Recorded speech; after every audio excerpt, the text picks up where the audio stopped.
Je vous ai lu une partie de mon discours, du joli discours qui m'a été proposé par le ministre de l'Environnement.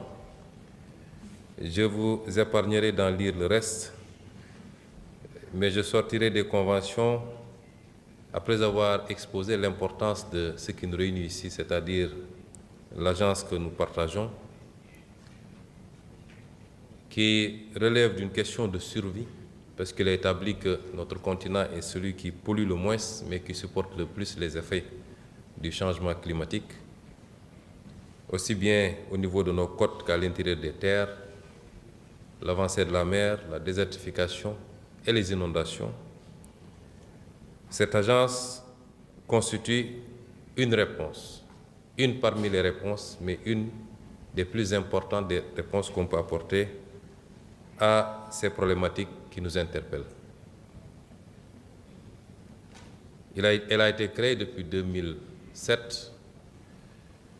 Le discours est assez élogieux sur les résultats et je le partage partiellement, mais nous devons nous livrer à notre propre introspection et essayer de faire autrement, de gérer dans la rigueur et de gérer surtout au mieux ce qui nous interpelle et qui nous réunit tous. Et vous devriez être tous des interprètes auprès de vos chefs d'État et auprès de vos chefs de gouvernement sur les mots qui aujourd'hui gangrènent le bon fonctionnement de l'agence, parmi lesquels l'insuffisance en ressources humaines. Mais évidemment, cette insuffisance en ressources humaines découle d'un mécanisme de financement défaillant. Le mécanisme de financement est défaillant et le premier facteur, c'est lié au fait que les États ne sont pas à jour sur leurs cotisations.